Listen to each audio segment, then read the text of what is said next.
வணக்கம். Welcome to கதை திரட்டு. இந்த வீடியோல நம்ம என்ன கதை கேட்க போறோம்னா, பாசபந்தம் கதையின் நிறைவு பகுதி. நம்ம சேனலை இதுவரைக்கும் சப்ஸ்கிரைப் பண்ணாதவங்க சப்ஸ்கிரைப் பண்ணுங்க. பக்கத்தில் இருக்கிற பெல் ஐகானை கிளிக் பண்ணி ஆல்ங்கிற ஆப்ஷனை ப்ரெஸ் பண்ணுங்க. ஸோ தட் நான் போடுற கதைகளை உடனுக்குடனே நீங்க கேட்கலாம். வாங்க கதைக்குள்ள போகலாம். ஆட்டோ சீரான வேகத்தில் சென்று கொண்டிருந்தது. பின் இருக்கையில் கௌதம் அமர்ந்திருக்க அவனது தோளில் தலை சாய்த்து கண்களை மூடி அமர்ந்திருந்தாள் மிருதுளா. அவளது கைகளை தன் கைகளுக்குள் பொத்தி வைத்திருந்தான் கௌதம். கண்களை மூடி சாய்ந்திருக்கும் அவள் அழவில்லை. ஆனால் உள்ளுக்குள் எல்லா உணர்வுகளையும் அடக்கி வைத்து கொண்டு அமர்ந்திருக்கிறாள் என்று இவன் அறிவான். அவளை அமைதிப்படுத்தும் பொருட்டே தன் கைகளுக்குள் இருக்கும் அவளது கைகளை அவ்வப்பொழுது தட்டி கொடுத்து கொண்டே இருந்தான். சிறிது நேரத்தில் வீடு வரவும் ஆட்டோவிற்கு பணம் கொடுத்துவிட்டு மேலே வந்து சாவியை கொண்டு வீட்டை திறக்கும் வரை பிரம்மை பிடித்தவள் போல் இருந்த மிருதுளா வீட்டிற்குள் சென்றதும் அப்படியே துப் என்று தரையில் அமர்ந்தவள் ஆ ஆ என்று வாய் விட்டு கதற ஆரம்பித்து விட்டாள். அந்த நிமிடம் வரை அடக்கி வைத்திருந்த அழுகை மொத்தமும் வெடித்து கிளம்பியது அவனுக்குள். எதற்கு அழுகிறோம் என்றே தெரியவில்லை. ஆனால் வாழ்க்கை மொத்தத்திற்கும் சேர்த்து அப்பொழுதே அழுதுவிட வேண்டும் போல இருந்தது. இத்தனை நாள் மற்றவர்களுக்காக தனக்குள் மறைத்து வைத்திருந்த துக்கம் மன அழுத்தம் எல்லாம் மேகத்தை கிழித்து கொண்டு கொட்டும் மழை போல அவள் உள்ளத்தில் இருந்து கண்ணீராக வெளியே வந்து கொண்டிருந்தது. தன் மனைவியை பார்த்து பதறிய கௌதம் கதவை சாத்திவிட்டு, அம்மோ என்னடா அது என்றபடி அவள் அருகில் அமர அவனின் சட்டையை கொத்தாக பற்றியபடி அவன் நெஞ்சில் முகத்தை புதைத்தவள், ஏங்க, ஏன் கடவுள் நம்ம 2 பேர் வாழ்க்கையிலையும் இவ்வளோ கஷ்டத்தை கொடுத்தாரு? யாழினி மாதிரி ஒரு நல்ல வாழ்க்கையை உங்களுக்கு கொடுத்து அவங்கள உங்ககிட்ட இருந்து பிரிச்சு, சந்துரு மாதிரி ஒருத்தரோட என் வாழ்க்கையை முடிச்சு போட்டு ஒவ்வொரு நொடியும் நரகத்தை அனுபவிக்க வச்சு, இப்போ நம்ம 2 பேரையும் ஒன்று சேர்த்து இன்னைக்கு இவ்வளோ பெரிய உண்மையை தெரிஞ்சுக்க வச்சாரு. நம்ம 2 பேரோட வாழ்க்கையோட ஏன் விளையாடினாரு? நாம என்ன பாவம் பண்ணோம்? ஏன் நமக்கு இவ்வளோ கஷ்டத்தை கொடுத்து இப்போ இப்படி ஒரு சந்தோஷத்தை கொடுக்கணும்? என் என்னால இதை முழுசா ஜீரணிக்க முடியலைங்க என்று மீண்டும் மீண்டும் புலம்பியபடி மிருதுளா வாய்விட்டு கதற, கௌதமிற்கோ தன் மனைவியின் அழுகையை பார்த்து அவனையும் மீறி கண்களில் கண்ணீர் வழிந்தோடியது.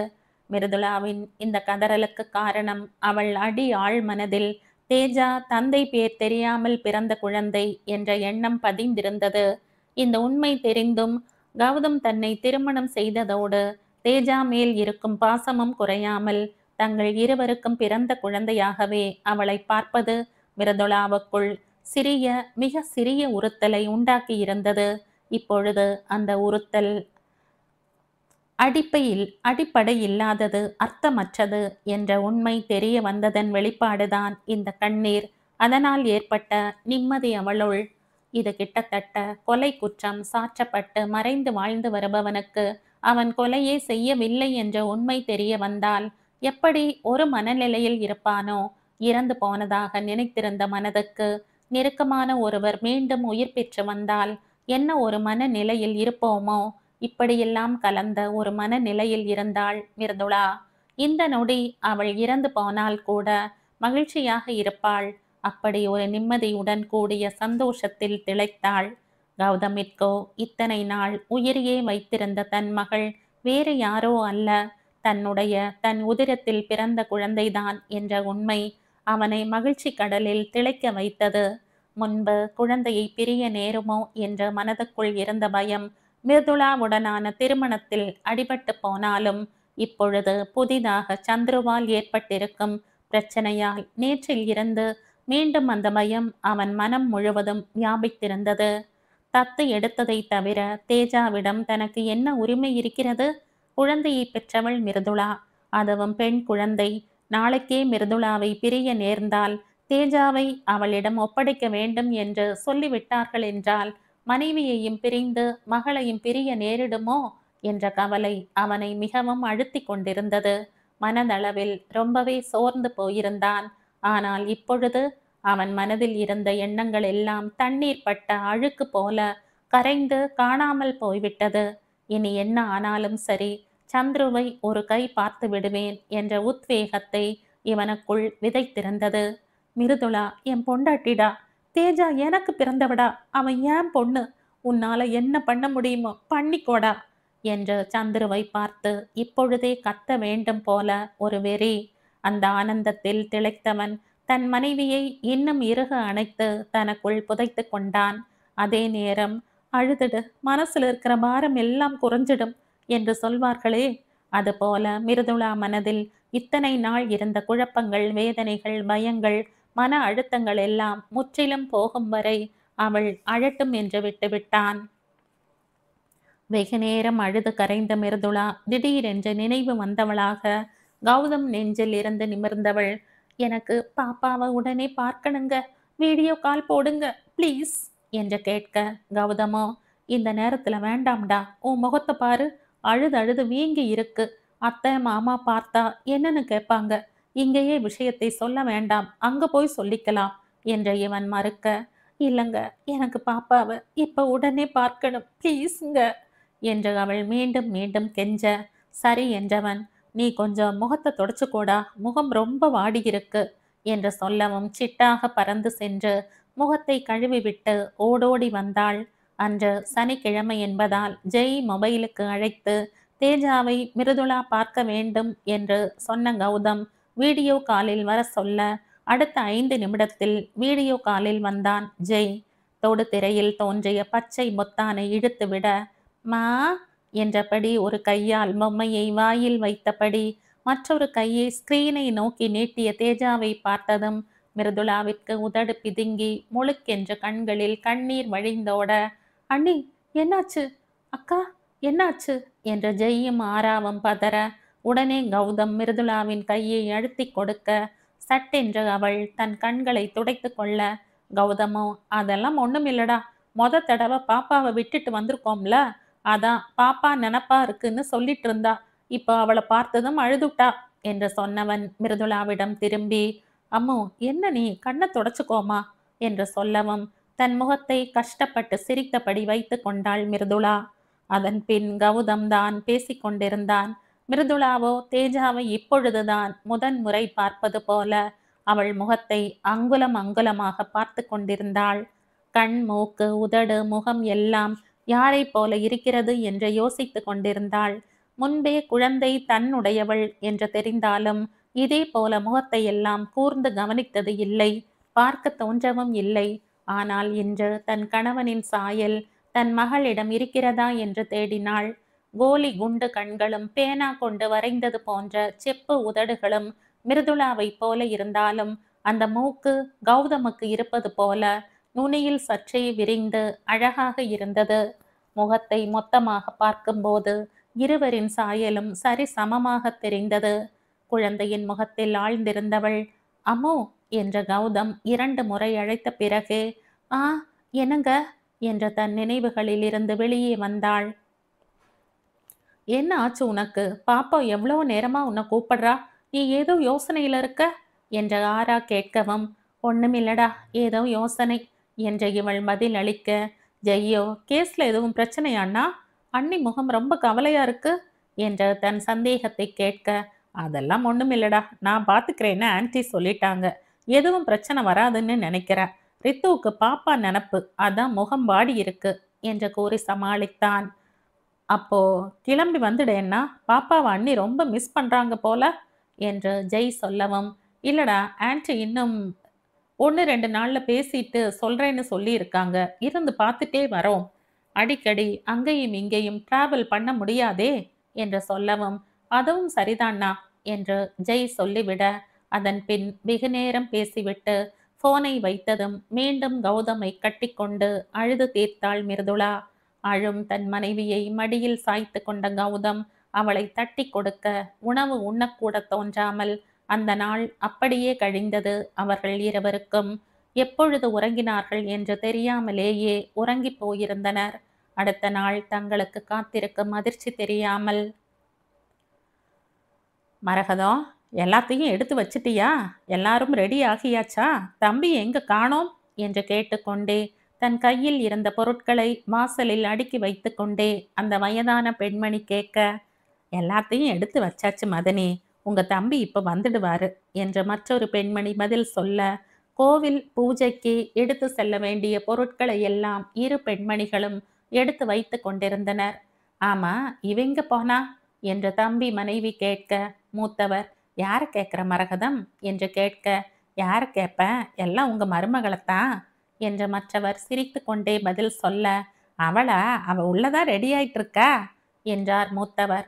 அதற்குள் மூத்தவரின் தம்பி அங்கே வந்தவர், எல்லாம் ரெடியாக்கா என்று தன் அக்காவிடம் கேட்க, எல்லாம் ரெடி வேலு, நீ முதல்ல அந்த வேன்காரனுக்கு ஃபோன் போட்டு வண்டி எங்க வந்துட்டு இருக்குன்னு கேளு என்று இவர் பதிலுக்கு சொல்ல, அவர் உடனே தனது போனை எடுத்து யாருக்கோ பேசினார்.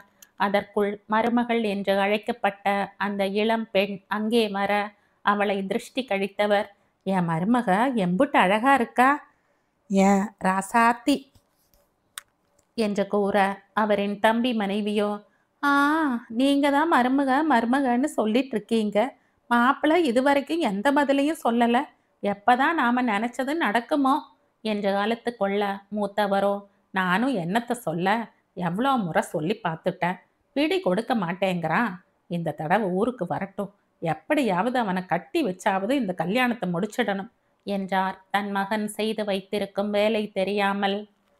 சோறாடி இதெல்லாம் மனுஷன் திம்பானா என்ற குரல் ஓடு போட்ட அந்த சின்ன வீட்டை அதிர செய்தது.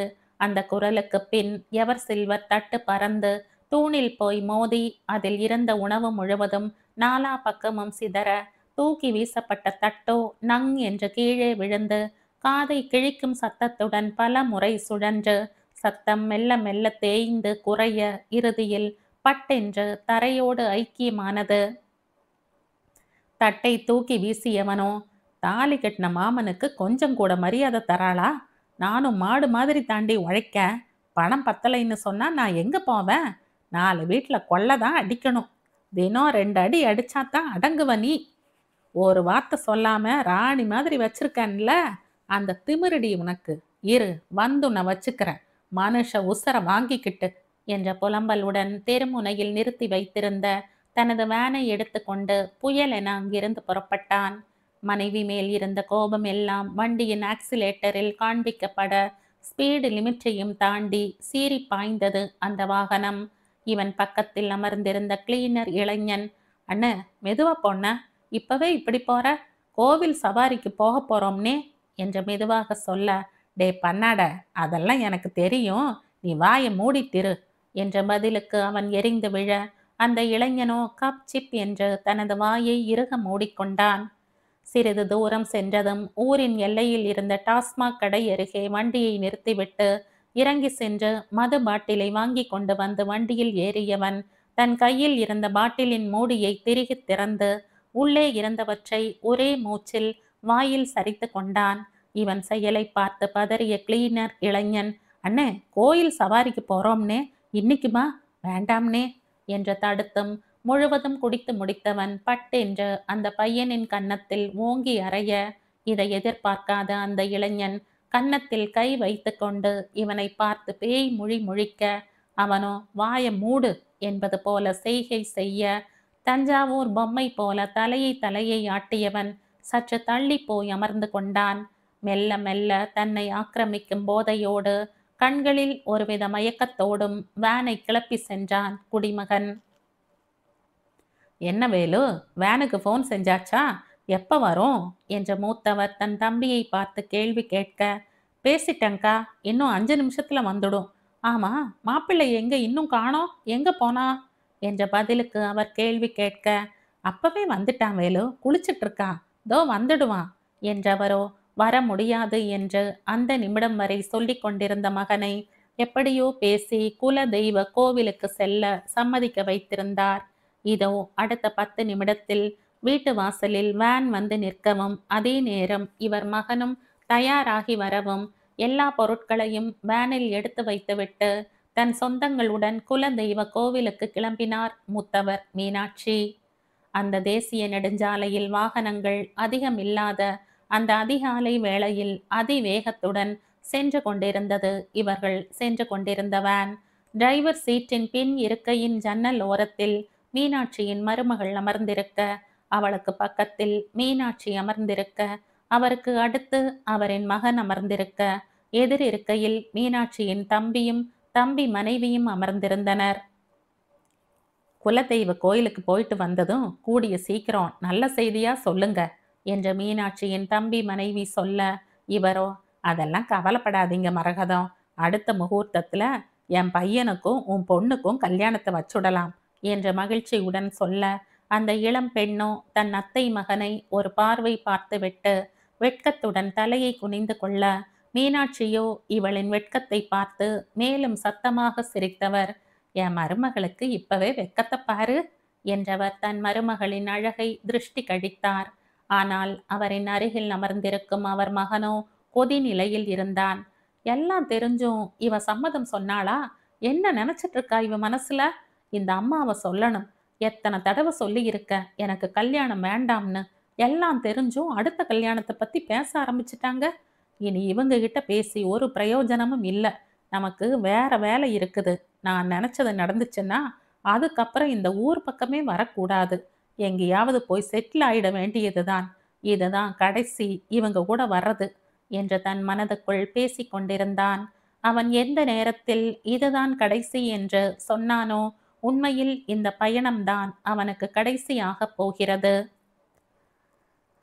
வேன் டிரைவருக்கு மெல்ல மெல்ல போதை அதிகமாக ஆக கண்கள் மங்கத் தொடங்கியது. லேசான உளறல் அவனிடம் இருந்து வந்தது. ஆனால் இதை யாரும் கவனிக்கவில்லை. பக்கத்தில் இருந்த கிளீனர் இளைஞன் உட்பட. சாலை காலியாக இருந்ததால் வேன் சீறி பாய்ந்து சென்று கொண்டிருக்க, திடீரென்று ஒரு இடத்தில் இவர்கள் எதிரில் வந்த வண்டியின் மேல் மோதுவது போல சென்று கடைசி நொடியில் சுதாரித்து வண்டியை ஒடித்து திருப்பினான் வேன் ஓட்டுநர். அதற்குள், ஏய் தம்பி, பார்த்து ஓட்டியா என்ற பல்வேறு கூச்சல்களும் திட்டுகளும் வண்டிக்குள். எதிர்பாராத இந்த நிகழ்வில் அடிவயிற்றில் புலியை கரைக்க பயந்து போன டிரைவர் சட்டென்று வேனின் வேகத்தை குறைத்தான். அதற்குள் அவனுக்கு வேர்த்து கொட்டிவிட்டது. பக்கத்தில் இருந்த இளைஞனோ, இன்னைக்கு இந்த ஆளுக்கு நேரம் சரியில்லை, நல்லா திட்டு வாங்க போறான். நான் அப்பவே சொன்னேன் குடிக்காதீங்கன்னு, கேட்டாத்தானே? இப்பவே இப்படி கண்ணை கட்டுதே, இன்னும் என்னென்ன நடக்க போகுதோ என்ற பீதியில் உறைந்து போய் ஊரில் இருக்கும் அத்தனை தெய்வங்களிடமும் வேண்டுதல்களை வைத்து கொண்டே இருக்கையோடு ஒட்டி அமர்ந்து கொண்டான். சப்பா, உசுறு போய் உசுறு வந்துடுச்சுல்ல.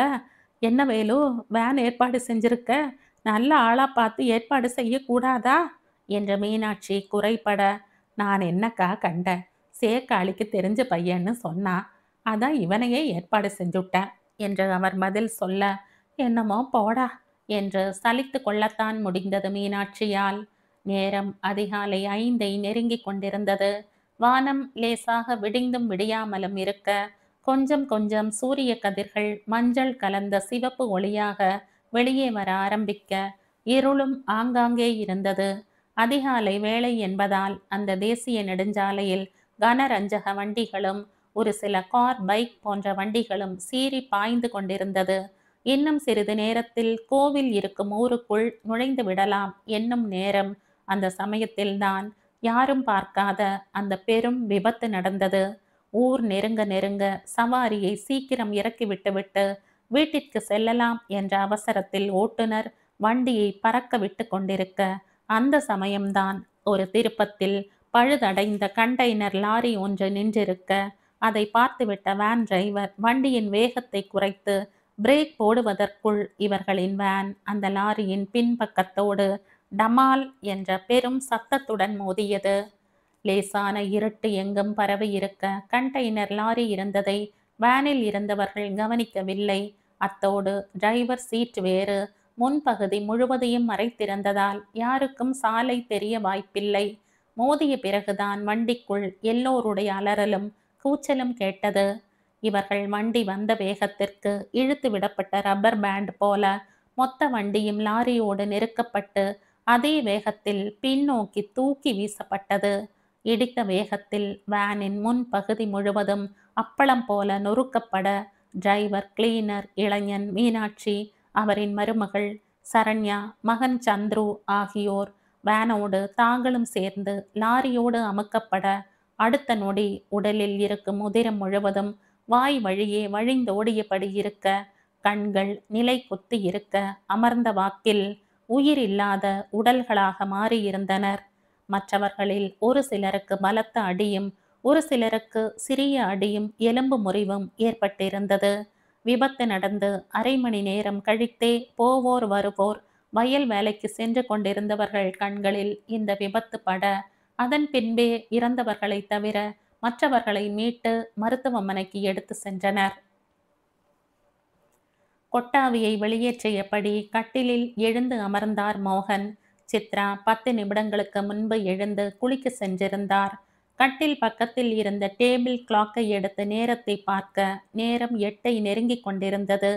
கைகளை பரபரவென்று தேய்த்து கொண்டு கண்களில் ஒற்றை எடுத்தவர் சுவரில் இருந்த கடவுள் படத்தை பார்த்து வணங்கிவிட்டு கட்டிலை விட்டு எழ, அப்பொழுது அவரின் போன் ஒலித்தது. மகள் மிருதுளாதான் அழைக்கிறாள் என்று நினைத்து கொண்டு போனை ஆன் செய்து காதில் வைக்க, அந்த பக்கம் சொல்லப்பட்ட செய்தியில் அதிர்ந்தவர்.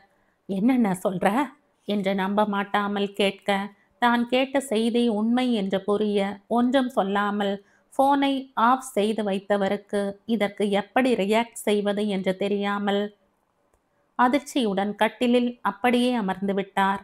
அந்த நேரம் சித்ராவும் குளியல் அறையில் இருந்து வெளியே வந்தவர் கணவரின் நிலை கண்டு பதறி அவர் அருகில் வந்து என்ன என்று கேட்க, மோகன் சொன்ன செய்தியை கேட்டதும் அதிர்ந்தவர், என்னங்க சொல்றீங்க, உண்மையாவா என்றவருக்கும் என்ன சொல்வது என்று தெரியாமல் கணவரின் அருகில் அமர்ந்து விட்டார்.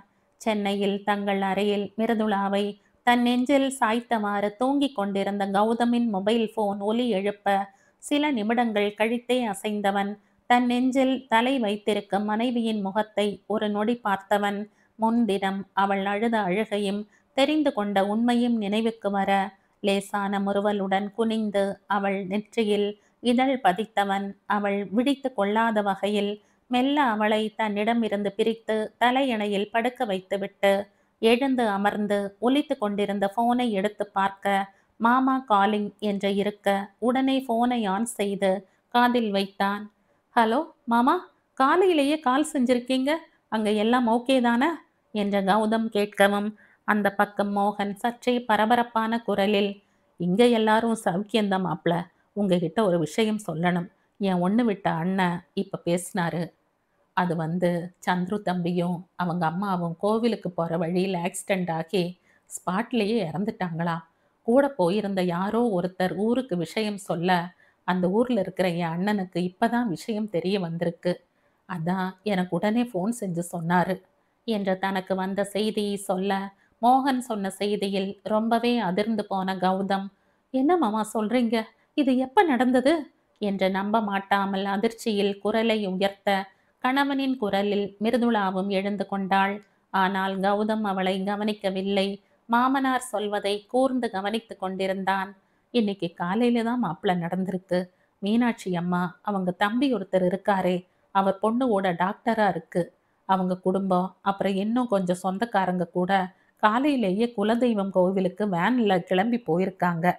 கோவிலுக்கு கொஞ்சம் முன்னாடி ஹைவே ரோட்ல நின்றுட்டு இருந்த கண்டெய்னர் லாரியில போய் மோதி ஆக்சிடெண்ட் ஆயிடுச்சுன்னு அண்ணன் சொன்னாரு என்று தனக்கு வந்த செய்தி முழுவதையும் சொன்னவர் மேற்கொண்டு சில நிமிடங்கள் பேசிவிட்டு மிருதுளாவிடமும் பார்த்து பக்குவமாக சொல்லும்படி சொல்லிவிட்டு வைத்தார். இவர்களின் பேச்சு சத்தத்தில் எழுந்து கொண்ட மிருதுளா கௌதமையே பார்த்து கொண்டிருக்க, பேசிவிட்டு போனை வைத்தவன் அப்பொழுதுதான் மிருதுளாவை பார்த்தான். அவளோ, என்னங்க, யார் போன்ல, உங்க முகம் ஏன் ஒரு மாதிரி இருக்கு என்று சற்றே பதற்றமாக கேட்டாள். ஏனெனில் அவளுக்கோ தேஜாவிற்கோ ஏதும் உடம்பு சரியில்லையோ என்ற பயம். மிருதுளாவை சமாதானம் செய்த கௌதம், பாப்பாக்கு ஒன்றும் ப்ராப்ளம் இல்லடாமோ, அது சந்துருவும் அவன் அம்மாவும் கோவிலுக்கு போற வழியில ஆக்சிடெண்ட் ஆகி இறந்துட்டாங்களாம் என்று மென்று முழுங்கி மெதுவாக சொல்ல, கேட்டு கொண்டிருந்தவள் கடவுளே என்ற அதிர்ச்சியில் உறைந்து போனாள். அப்படியே உறைந்து போய் அமர்ந்திருந்தவளின் கண்களில் அவளையும் அறியாமல் கண்ணீர் தேங்கியது. சந்துரு எவ்வளவு கொடுமைகள் இவளுக்கு செய்திருந்தாலும் தொட்டு தாலி கட்டி குடும்பம் நடத்திய கணவன் ஆயிற்றே. இப்பொழுது அவன் இறந்து விட்டான் என்ற செய்தியை கேட்கும் பொழுது மனதை பிசையத்தான் செய்தது. அசையாமல் அமர்ந்திருந்த மனைவியை லேசாக அணைத்து கொண்ட கௌதம் அவளது முதுகை வருடிக் கொடுக்க சில கண்ணீர் துளிகள் மிருதுளாவின் கன்னங்களில் விழுந்து உருண்டோடியது. கௌதம், மிருதுளா இருவருமே சந்துரு தங்கள் வாழ்க்கையில் இருந்து விலகி செல்ல வேண்டும் என்றுதான் நினைத்தனர். இப்படி உலகை விட்டே செல்ல வேண்டும் என்று சத்தியமாக மனதளவில் கூட நினைக்கவில்லை. இப்படி சீக்கிரமே செல்வான் என்றும் எதிர்பார்க்கவில்லை. இருவரையுமே இந்த செய்தி கவலை கொள்ள செய்திருந்தது. சக மனிதன் என்ற முறையில் அவனுக்காக வருத்தப்பட செய்தது. வெகு நேரம் அமைதியாக கண்ணீர் வடித்த மிருதுளா பின் எழுந்து சென்று ஷெல்ஃபில் வைக்கப்பட்டிருந்த சுவாமி படத்திற்கு முன்பு நின்றவள் படத்தில் இருக்கும் கடவுளின் கண்களை கூர்மையாக பார்த்தபடி கைகளை கூப்பி நின்றவள், கடவுளே, அவரும் அத்தையும் என்னதான் எனக்கு கஷ்டம் கொடுத்திருந்தாலும் அதை அவங்க தெரிஞ்சு செய்யல. அவங்க விதி அவங்கள செய்ய வச்சிடுச்சு. அவங்க செயலுக்கும் நீதான் காரணம். உன்னோட பார்வை இல்லாம இந்த உலகத்துல இருக்கிறவங்க மூச்சு கூட விட முடியாது. இப்ப அவங்க விதி இறந்து போயிட்டாங்க. அவங்க செஞ்ச தப்பை எல்லாம் மன்னிச்சு அவங்களை நீ ஏத்துக்கணும். அவங்க ஆத்மாக்கு சாந்தியும் அமைதியும் கொடுத்து அவங்களையும் கூட சேர்த்துக்கோ என்ற மனம் உருக வேண்டியவள் கண்களை ஒரு நொடி மூடி திறந்து கடவுள் படத்திற்கு முன்பு இருந்த திருநூறை எடுத்து நெற்றியில் பூசிக்கொண்டாள். கௌதமோ அவள் எதிரில் நின்று அவளைத்தான் இமைக்காமல் பார்த்து கொண்டிருந்தான். அப்பொழுது இவன் கண்களுக்கு மிருதுளா வெறும் ஒரு பெண்ணாக தெரியவில்லை, தேவதையாகவே தெரிந்தாள். கடவுளிடம் வேண்டிவிட்டு நிமிர்ந்த மிருதுளா எதிரில் நின்று தன்னையே பார்த்து கொண்டிருந்த கணவனிடம் என்ன என்று பார்வையாலேயே கேட்க, அவனோ ஒண்ணுமில்ல என்ற பதில் பார்வை பார்த்தவன் அவளை நோக்கி கைகளை விரிக்க கலங்கிய கண்களில் லேசான சிரிப்பை காட்டியவள் கௌதம் அருகில் சென்று அவன் நெஞ்சில் சாய்ந்து கொண்டாள். சந்துரு இறந்த செய்தி இவர்களுக்கு வருத்தத்தை கொடுத்த அதே நேரம் ஒருவித நிம்மதியை கொடுத்ததும் என்பதும் உண்மை. இதுநாள் வரை போராட்ட வாழ்க்கையை அனுபவித்துவிட்டு இப்பொழுதுதான் ஒரு நிலையான வாழ்க்கைக்கு வந்திருக்கின்றனர் இருவரும். சுளீர் என்று அடிக்கும் வெயிலில் சூரியனின் கதிர்வீச்சின் உஷ்ணம் தாங்காமல் உடல் முழுவதும் வேர்த்து கொட்ட, குடிக்கும் தண்ணீர் முழுவதும் அடுத்த நொடி வேர்வையாக வெளியேறி அந்த வேர்வையில் ஆடை முழுவதும் நனைந்து போயிருக்கும் நிலைமையில் ஒரு சொட்டு தண்ணீர் கிடைக்காமல் நாக்கு வறண்டு போய் மேல் அன்னத்தில் ஒட்டி கொண்டு, அழுக்கு தண்ணீர் என்றாலும் பரவாயில்லை, ஒரு சொட்டு தண்ணீர் கிடைக்காதா என்ற நாயைப் போல நாக்கை தொங்க போட்டபடி வேக மூச்சுக்களை வெளியேற்றியபடி நாலாபுறமும் கண்களை சுழல விட்டு கொண்டு தண்ணீர் என்று நினைத்து ஓடி சென்று ஏமாந்தவனின் கண்களில் தேவாமிர்த குளமே கண்ணில் படுமேயானால் சக்தியை ஒன்று திரட்டி ஓடி சென்று அந்த குளத்தில் முகத்தை மூழ்கி தண்ணீர் குடிக்கும் ஒருவனின் மனநிலை எப்படி இருக்குமோ அந்த ஒரு நிலையில் இருந்தனர். அப்படி ஒரு மனநிலையில்தான் கௌதமும் மிருதுளாவும் தற்பொழுது இருந்தனர். மகிழ்ச்சி, துயரம், அழுகை, வேதனை, வலி, எதிர்பார்ப்பு, ஏமாற்றம் என்ற வாழ்க்கையில் பலவற்றை சந்தித்து வாழ்க்கை கயிறின் கடைசி நுனியை பிடித்து ஒருமாறு தட்டி தடுமாறி மேலே ஏறி இருக்கும் நிம்மதி, இனி யாராலும் எந்த துன்பமும் ஏற்படாது என்ற நிம்மதி, தன்னவள் தன் அவனுடன் இணைந்துவிட்ட மன நிறைவு. பல நிமிடங்கள் கழித்து இருவரும் விலக கௌதம் அடுத்து ராஜேஸ்வரிக்கு போன் செய்து விஷயத்தை கூறினான். இஸ் இட் என்ற செய்தியை கேட்டு அதிர்ந்தவர் சில நிமிடங்கள் பேசிவிட்டு மேற்கொண்டு செய்ய வேண்டியதை தான் பார்த்து கொள்வதாக கூறிவிட்டு போனை வைத்தார். அதன்படி அடுத்த 10 நாளில் சந்துருவின் இறப்பு சான்றிதழை வாங்கி அதனுடன் பஞ்சாயத்தில் கொடுக்கப்பட்ட சந்துரு மிருதுளா பிரிவு ஒப்பம் பேப்பர், மிருதுளா கௌதம் திருமண சர்டிபிகேட் ஆகியவற்றோடு பஞ்சாயத்தில் இருந்து முக்கிய பிரமுகர்கள் சிலரையும் வரவழைத்து அவர்களின் சாட்சிகளோடு அனைத்து டாக்குமெண்ட்ஸையும் கோர்ட் மற்றும் திருமண பதிவு அலுவலகத்தில் சமர்ப்பித்து மிருதுளா கௌதம் திருமணத்தை சட்டபூர்வமாக்கினர். இதை செய்து முடிக்க கிட்டத்தட்ட 1 மாதம் பிடித்தது அவருக்கு. இனி எந்த பிரச்சனையும் இல்லை என்று அவர் சொன்ன பிறகே கௌதமும் மிருதுளாவும் பெங்களூர் திரும்பினர். அங்கே போன பின்பு தேஜா கௌதம் மிருதுளா குழந்தை தான். அங்கு போன பின்பு தேஜா கௌதம் மிருதுளா குழந்தைதான் என்ற உண்மை அனைவருக்கும் தெரிய வர எல்லோரும் மகிழ்ச்சி கடலில் திளைத்தனர். ஆராவோ ஒரு படி மேலே போய் சந்தோஷத்தில் மிருதுளாவை தூக்கி சுற்றியவள் அவள் கன்னத்தில் அழுத்தமாக இதழ் பதித்தாள். பெரியவர்களோ எல்லாம் இறைவன் செயல் என்ற கடவுளின் காலடிகளை சரணடைந்தனர். சில மாதங்கள் கழித்து அன்றைக்கு தேஜாவின் 2வது பிறந்த நாள். மாலை தங்கள் அபார்ட்மெண்ட் கம்யூனிட்டி ஹாலில் விழா ஏற்பாடு செய்திருந்தான் கௌதம். இதோ மாலை வேளை நெருங்கிக் கொண்டிருந்தது. ஆராவும் ஜெய்யும் வண்ண காகிதங்களை சுவற்றில் ஒட்டி அலங்காரம் செய்தபடி விழாவிற்கான ஏற்பாடுகளில் ஈடுபட்டிருந்தனர். தூக்கி சொருகிய புடவையில் தன் கையில் இருக்கும் கலர் பேப்பரை எம்பி நின்றவாறு சுவற்றில் ஒட்ட முயற்சி செய்து கொண்டிருந்தாள் ஆரா. அவள் அப்படி நிற்கும் பொழுது சற்று பூசினார் போன்று தெரிந்த அவள் இடை அழகில் சொக்கிப்போன ஜெய் தன் கையில் இருந்தவற்றை டேபிளில் வைத்துவிட்டு சுற்றமுற்றும் யாரும் இருக்கிறார்களா என்று பார்க்க ஒருவரும் இல்லை. பின் தன் அருகில் இருந்த பல வண்ண பெயிண்ட் டப்பாக்களில் ஒவ்வொரு விரலை ஒவ்வொரு நிறத்தில் முக்கி எடுத்து கொண்டவன் மெல்ல பூனை நடை நடந்து ஆராவின் பின்புறம் வந்து நின்று கொண்டு ஆரா எதிர்பார்க்காத நேரம் அவள் இடையில் லேசாக கிள்ள அதில் துள்ளி கொண்டு தன் நெஞ்சின் மீது மோதியவளின் முகத்தில் தன் விரல்களில் இருந்த பெயிண்டை பூசிவிட்டு சற்று தள்ளி போய் நின்று கொண்டு ஈ என்று சிரித்து கொண்டிருந்தான். அவன் கிள்ளியதில் வலியில் முகத்தை சுருக்கியவள் அவன் எதையோ தடவி சென்றதை உணர்ந்து அருகில் இருந்த சின்ன கண்ணாடி அருகில் முகத்தை பார்க்க அவன் செய்த அக்கப்போர் தெரிய அடுத்த நொடி ஜெய் என்று கத்திக்கொண்டே அவனை துரத்த ஆரம்பித்தாள். அவனோ இவள் கைகளில் சிக்காதபடி ஓடிக்கொண்டிருந்தவன்.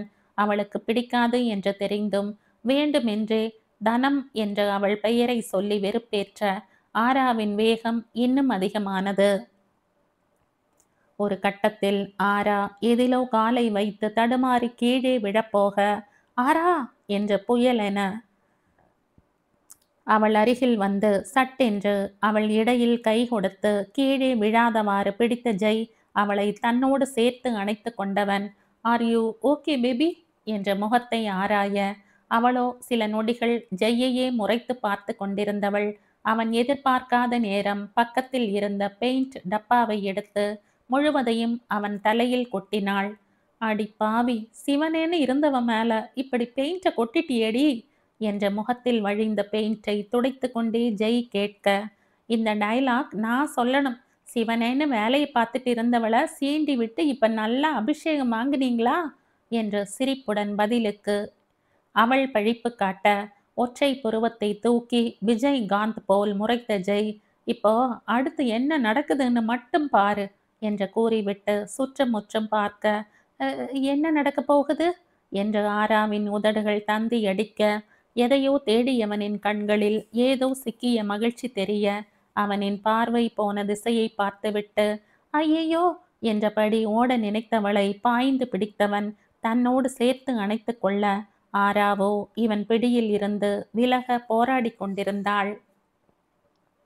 ஜெய் ஆராவை பார்த்து நமட்டு சிரிப்பு சிரித்தவன் தன் கையில் வைத்திருந்த கருப்பு பெயிண்ட் டப்பாவை ஜன்னல் திண்டில் வைத்து ஒற்றை கையால் அதன் மூடியை திறக்க ஆராவோ வேண்டாம் ஜெய் ப்ளீஸ், கருப்பு கலர் வேற அழுக்காகும், வேண்டாம் என்று கெஞ்ச ஆரம்பிக்க ஜெய்யோ கருப்பு உழைப்போட வண்ணம் என்று பட டயலாக் சொன்னவன் மொத்த டப்பாவையும் ஒற்றை கையால் தூக்கி அவள் வேண்டாம் வேண்டாம் என்று கதற கதற இருவர் மேலேயும் முழுவதையும் கவிழ்த்தான்.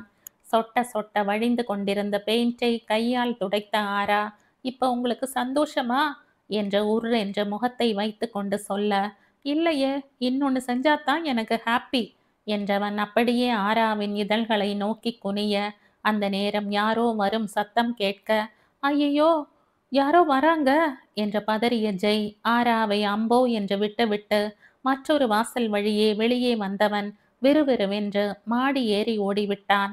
போகும் வழியிலேயே பொருட்கள் வாங்க கடைக்கு சென்றிருந்த நண்பர்களை அழைத்து பெயிண்ட் தெரியாமல் கொட்டிவிட்டது, அதனால் தான் குளித்துவிட்டு வருவதாகவும் அதற்குள் மீதம் இருக்கும் வேலைகளையும் முடித்து விடும்படி கூறினான். மாடி ஏறி வீட்டுக்குள் வர நல்ல வேளை எல்லோரும் எதிர் வீட்டில் இருந்தனர்.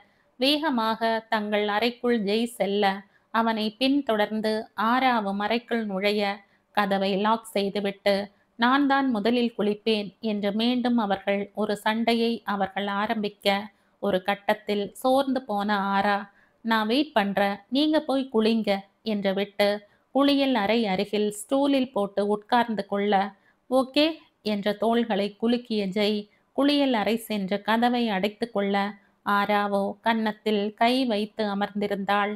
அப்பொழுது திடீரென்று குளியல் அறை கதவு திறக்க, அந்த சத்தத்தில் திரும்பி பார்த்தவளை உள்ளே இருந்து வந்த ஒரு கை உள்ளே இழுத்து கதவை சாத்தியது. இங்கே எதிர் வீட்டில் தேஜாவிற்கு உடை மாற்றிக் கொண்டிருந்தாள் மிருதுளா. பெரியவர்கள் கோவிலுக்கு சென்றிருந்தனர்.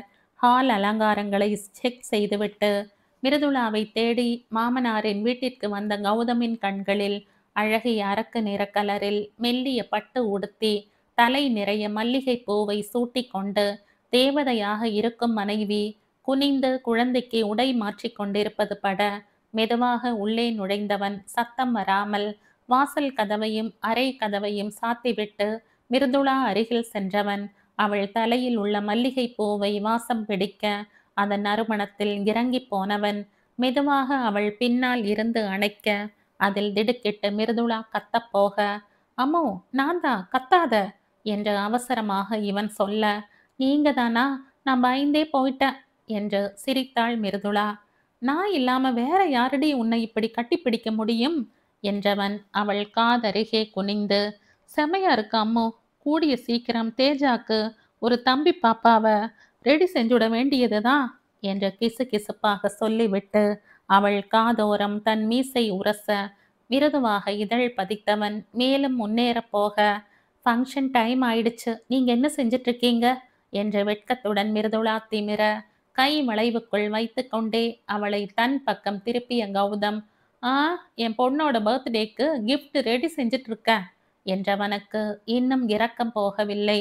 அப்படியா, நாம பொண்ணுக்கு இன்னைக்கு பர்த்டே, நீங்க சொல்றத பார்த்தா அடுத்த பர்த்டேக்கு தான் கிஃப்ட் ரெடி பண்ணுவீங்க போல என்று சொல்லிவிட்டு மிருதுளா அழகாக வெட்கப்பட அவள் மூக்கை பிடித்து ஆட்டியவன், என்னை சரியா புரிஞ்சு வச்சிருக்க அம்மோ, நானும் அதைத்தான் சொன்னேன், அடுத்த பர்த்டேக்கு இப்பவே ரெடி பண்ற என்று சொல்லிவிட்டு அவள் மேலும் பேசுவதற்குள் மிருதுளாவின் இதழ்களை தன் இதழ்களால் சிறைப்பிடித்தான்.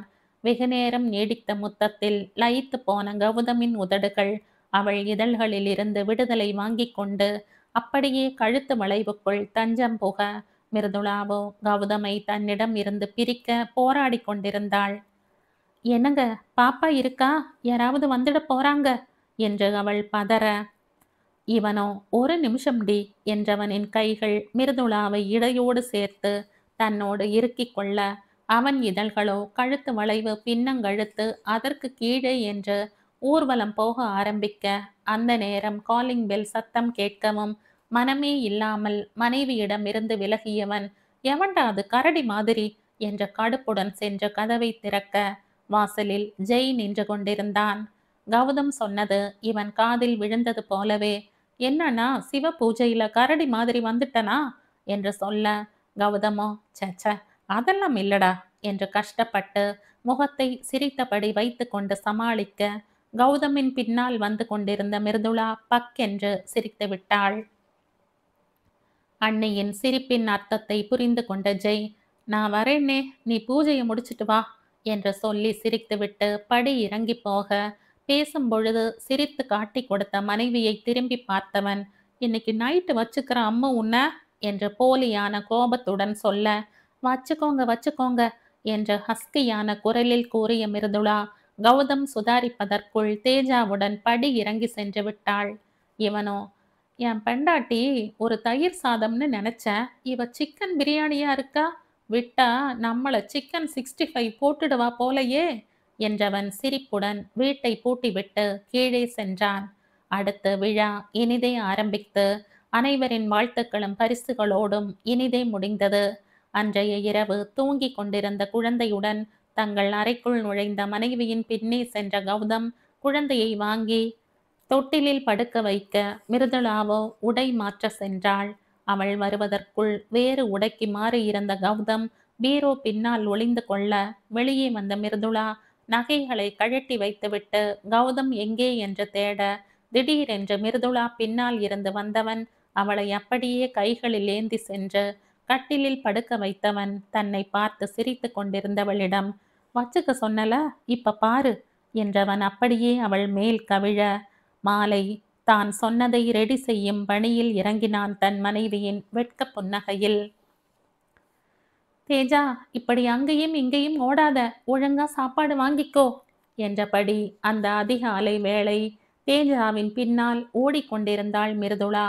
அதற்குள் அங்கே வந்த கௌதம் தேஜாவை பிடித்து தூக்கி கொள்ள மூச்சு வாங்க இவர்கள் அருகில் வந்தவள், நல்லா ஓட கத்துக்கிட்டா உங்க பொண்ணு, சப்பா என்ன ஓட்டம் என்றவாறு குழந்தைக்கு ஊட்டிவிட திடீரென்று குமட்டி கொண்டு வருவது போல இருந்தது அவளுக்கு.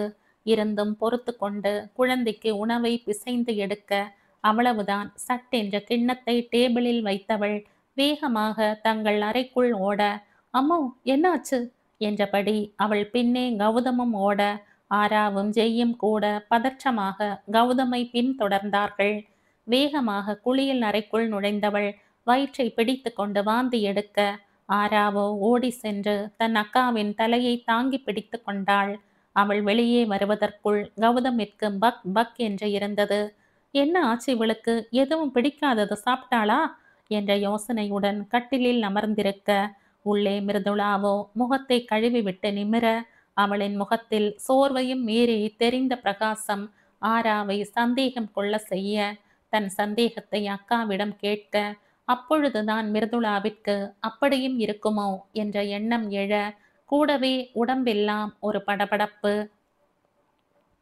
வெளியே வந்த ஆரா ஆண்கள் இருவரையும் ஹாலில் உட்கார சொல்லிவிட்டு ஹோம் பிரெக்னன்சி கிட்டை எடுத்து வந்து மிருதுளாவை டெஸ்ட் செய்து பார்க்க சொல்ல, மிருதுளா கர்ப்பமாக இருப்பது ஊர்ஜிதமாக சந்தோஷத்தில் யாஹூ என்று கத்திவிட்டாள் ஆரா. உற்சாகத்தோடு அக்காவை கட்டி கொண்டு சுற்றியவள் அவளை கட்டிலில் உட்கார வைத்துவிட்டு வெளியே வந்தவள் அத்தான் என்ற துள்ளலுடன் ஓடி வந்து கௌதமின் கைகளை பிடித்து ஆட்டியவள், நீங்க அப்பா ஆக போறீங்க, தேஜா குட்டி கூட விளையாட பாப்பா வரப்போகுது, கங்க்ராட்ஸ் அத்தான் என்ற உற்சாகத்தில் குதூகலிக்க அவள் சொன்னதை கேட்டு மகிழ்ச்சியடைந்த கௌதம் தன் மனைவியை பார்க்க அறைக்குள் விரைந்தான். சோர்விலும் ஒருவித மகிழ்ச்சியில் அமர்ந்திருந்த மிருதுளாவின் அருகில் சென்றவன் அம்மு என்றபடி அவள் முன் மண்டியிட்டு அவள் வயிற்றில் இதழ் பதித்து, ரொம்ப தேங்க்ஸ்டா அம்மு என்றபடி அவள் இடுப்பை கட்டி கொண்டான். மிருதுளாவும் தன் கணவனை வயிற்றோடு சேர்த்து அணைத்து கொண்டாள். இருவரும் மகிழ்ச்சியையும் தாண்டி ஒருவித உணர்வில் இருந்தனர். அதன் பின் தன் மனைவியை தரையிலேயே நடக்க விடவில்லை கௌதம். யாழினிக்கு ஏற்பட்ட நிலைமை இவளுக்கு வரக்கூடாது என்பதில் ரொம்பவே கவனமாக இருந்தான். 10 மாதங்கள் ஓடி இதோ டெலிவரி அறையில் குழந்தையை பிரசவிக்க போராடி கொண்டிருந்த தன் மனைவியின் அருகில் நின்று கொண்டு அவளின் கைகளை பிடித்து கொண்டு நெற்றியில் அவ்வப்பொழுது இதழ் பதித்து கொண்டும், அம்மோ இன்னும் கொஞ்சம்தான், உன்னால முடியும்டா, புஷ் பண்ணு என்று தன் பயத்தை மறைத்து கொண்டு அவளுக்கு ஊக்கம் அளித்து கொண்டிருந்தான். இப்படியாக நேரம் பரபரப்பாக சென்று கொண்டிருக்க இறுதியில் அம்மா என்ற மிருதுளாவின் அலறலில் கௌதம் மிருதுளாவின் சீமந்த புத்திரன் இந்த உலகத்திற்குள் அவதரித்தான். ஏற்கனவே ஒரு குழந்தைக்கு தந்தையாக இருந்தாலும் முதன்முறை தொப்புள் கொடியோடு தன் கைகளில் இருக்கும் தன் இரத்தத்தை தன் குழந்தையை கையில் ஏந்தியவனுக்கு உடம்பெல்லாம் ஒருவித புத்துணர்வு ஏற்பட கை காலெல்லாம் நடுங்கி உடல் வேர்த்து கொட்ட கண்களில் கண்ணீர் தேங்கிவிட்டது. கண்ணீருடன் குழந்தையை மிருதுளாவிடம் காட்டியவன் அவள் கன்னத்தில் இதழ் பதித்து அவள் நெற்றியோடு தன் நெற்றியை முட்டி கொண்டான். சிறிது நேரத்தில் மருத்துவரின் அனுமதியோடு கௌதம் குழந்தையை வெளியே எடுத்து வந்து காட்ட பெரியவர்கள் தங்கள் பேர குழந்தையை கைகளில் வாங்கி கொள்ள தன் 5 மாத மேடிட்ட வயிறுடன் சேரில் இருந்து எழுந்து வந்த ஆரா அக்காவின் குழந்தையை ஆசையாக கொஞ்சினாள். அவள் அருகில் ஜெய் கர்ப்பமாக இருக்கும் தன் மனைவியின் மீது கவனத்தை வைத்து கொண்டு அண்ணனின் குழந்தையை ஆசையாக பார்த்தான். சில வருடங்கள் கழித்து பெங்களூரில் இருக்கும் அந்த மண்டபம் அழகிய மலர்களால் வெகு நேர்த்தியாக அலங்கரிக்கப்பட்டிருந்தது. வாசலில் கௌதமும் ஜெய்யும் பட்டு வேஷ்டி சட்டையில் வருவோரை முகமலர்ச்சியுடன் வரவேற்று கொண்டிருந்தனர். உள்ளே மேடையில் முழுவதும் மலர்களால் அலங்கரிக்கப்பட்ட சேர் ஒன்று வீற்றிருக்க அதன் பக்கவாட்டில் இருந்த மேக்கப் அறையில் அக்காவும் தங்கையும் போட்டி போட்டு கொண்டு தங்கள் மூத்த மகளை அலங்கரித்துக் கொண்டிருந்தனர். அம்மாவும் சித்தியும் செய்யும் அக்கப்போரை சிரிப்புடன் ரசித்து பார்த்து கொண்டிருந்தாள் 13 வயது தேஜஸ்வினி. ஆம், அவளுக்கு இன்று புனித நீராட்டு விழா. அந்த வானுலக தேவதை போல அழகிய பிங்க் நிற பட்டுப் புடவையில் அதற்கேற்ற பிங்க்கும் வெள்ளை கற்களும் பதித்த செட்டு நகைகள் உடல் முழுவதும் பளிச்சிட, அந்த கற்களின் ஒளியோடு போட்டி போடும் அழகிய சிரிப்பும், கன்னத்து குழியுடனும் தலையை ஒரு பக்கம் சரித்து அன்னைமார்கள் செய்யும் அலங்காரங்களை சிரிப்புடன் பார்த்து கொண்டிருந்தாள் அந்த இளம் மங்கை. அந்த நேரம், சித்தி, அக்கா ரெடியான்னு சித்தப்பா கேட்டுட்டு வர சொன்னாங்க என்றபடி அங்கே வந்தான் மிருதுளாவின் 10 வயது மகன் ராம். அவனுடன் ஆராவின் 9 வயது மகன் லக்ஷ்மண். இவர்களின் வாலை பிடித்து கொண்டு கூடவே ஆராவின் 5 வயது மகள் அபிநயா. ரெடி ஆகியாச்சுன்னு அப்பா கிட்ட சொல்லு ராம் என்று மிருதுளா சொல்லவும், மகன்கள் இருவரும் ஓட அண்ணன்களின் பின்னே ஓடினாள் அபி. அடுத்து விழா நேரம் ஆரம்பிக்க மகளின் இருபுறமும் இரு தாய்மார்களும் வர தேஜாவை அழைத்து வந்து மேடையில் இருந்த சேரில் அமர வைத்துவிட்டு அவளின் ஆடைகளை சரி செய்துவிட தேஜாவின் கண்களோ தந்தைமார்களை தேடியது. அதற்குள் கௌதமும் ஜெய்யும் மேடை அருகில் வந்ததும் மிருதுளாவும் ஆராவும் மேடையை விட்டு கீழிறங்கி தங்கள் கணவன்மார்களின் அருகில் சென்று நின்று கொண்டனர். மேடையில் அழகிய மங்கை என அமர்ந்திருக்கும் மகளை பார்த்த கௌதமிற்கு கண்கள் கலங்கிவிட்டது. அவள் அருகில் நின்ற மிருதுளா கணவனின் புறம் திரும்பி, என்னங்க, நல்ல நாள் அதுவுமா கண்ணு கலங்கிட்டு கண்ணை தொடைங்க, பாப்பா உங்களைத்தான் பார்க்கறா, நீங்க அழறத பார்த்தா அப்புறம் அவளும் அழப்போறா என்ற காதை கடிக்க பூரிப்புடன் கண்களை துடைத்து கொண்டான் கௌதம். இப்பதான் பாப்பா சின்ன குழந்தையா வாயில பொம்மைய வச்சுக்கிட்டு தவழ்ந்து வந்த மாதிரி இருக்கு அம்மோ, அதுக்குள்ள இவ்வளோ பெரிய பொண்ணா வளர்ந்துட்டா, அப்படியே கல்யாண பொண்ணு மாதிரி அலங்காரம் செஞ்சிருக்கா அம்மோ, பார்க்கவே அழகா இருக்கா என் பொண்ணு, சினி ஸ்டார் எல்லாம் தோத்தாங்க போ என்று தன் மனைவியிடம் பெருமையாக சொன்னான் கௌதம். பின்ன அப்பா அழகுனா பொண்ணும் அழகாத்தானே இருப்பா என்ற பதிலுக்கு மிருதுளா சொல்ல, என்னை விட நீ தாண்டி அழகு, இப்ப கூட பாரு, 10 வருஷத்துக்கு முன்னாடி இருந்த மாதிரி அப்படியே இருக்க, அந்த கன்னத்தை அப்படியே கடிச்சு வச்சிடலாம் போல தோணுது என்று ஹஸ்கியாக கௌதம் சொல்லவும், வயசுக்கு வந்த பொண்ணை வச்சுக்கிட்டு பேச்ச பாரு உங்களுக்கு, ஒழுங்கா அமைதியா பேசாம இருங்க என்று வெட்கத்துடன் மிருதுளா பதில் சொல்லவும், என்னடி என்னமோ வயசான கிழவனை சொல்ற மாதிரி சொல்ற, இப்ப கூட நீ ஓகே சொன்னா போதும், அடுத்த 10 மாசத்துல தேஜாக்கு ஒரு தங்கச்சியை கிஃப்ட் செஞ்சுடலாம், நீ தான் ஓகே சொல்ல மாட்டேங்கிற என்று அவன் பெருமூச்சு விட, இன்னும் நீங்க அந்த கிஃப்ட் நினப்ப விடலையா என்று மெதுவாக சொன்னவள் யாருக்கும் தெரியாமல் அவன் முழங்கையை கிள்ள, ஹா இஸ் என்று துள்ளியவன், வலிக்குதடி என்ற முகத்தை சுருக்க, இனிமே இந்த பேச்சு பேசுனீங்க அப்புறம் இந்த வாயில சூடு வச்சிடுவேன் என்று பல்லை கடித்து கொண்டு அவள் மிரட்ட, கௌதமோ லிப் டு லிப் சூடுதானாமோ, ஐ எம் ஆல்வேஸ் ரெடி என்று கூறியபடி தன் மனைவியை இழுத்து கொண்டு நிற்க, ஆ வீட்டுக்கு வாங்க, எந்த சூடுன்னு தெரியும் என்று சொன்னவளின் முகத்தில் கோபத்துக்கு பதில் வெட்கம் மட்டுமே நிறைந்திருந்தது.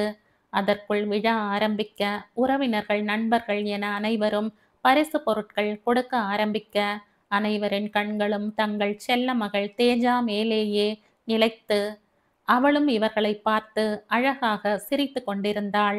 ஒரு வழியாக விழா முடிய போட்டோ எடுப்பவர் குடும்ப போட்டோ எடுக்க வேண்டும் என்று சொல்ல, மிருதுளா, கௌதம், ஆரா, ஜெய், மோகன், சித்ரா, சேகர் என அனைவரும் தேஜாவை சுற்றி நிற்க, அபிநயா அடம் பிடித்து தேஜாவின் மடியில் அமர்ந்து கொள்ள, ராம் லக்ஷ்மண் தேஜாவின் இரு பக்கமும் அரண் போல நின்று கொண்டனர். ஸ்மைல் ப்ளீஸ் என்ற போட்டோகிராஃபர் சொன்னதும் மனம் நிறைந்த மகிழ்ச்சியுடன் பெரியவர்கள் சிரிக்க, சிறியவர்களோ பற்களுக்கு இடையில் அங்கங்கே ஓட்டை தெரிய ஈ என்று சிரிக்க, தேஜாவோ கன்னக்குழி தெரிய இதழ் பிரிக்காமல் அழகாக புன்னகைத்தாள். அனைவரின் சிரிப்பையும் அழகாக தனக்குள் உள் வாங்கிக் கொண்டது அந்த கேமரா.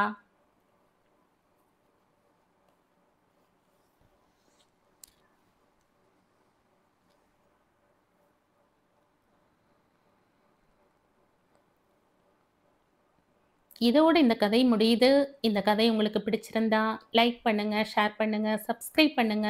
மற்றும் ஒரு இன்ட்ரெஸ்டிங்கான கதையோட அடுத்த வீடியோல சந்திப்போம். பை. Thank you.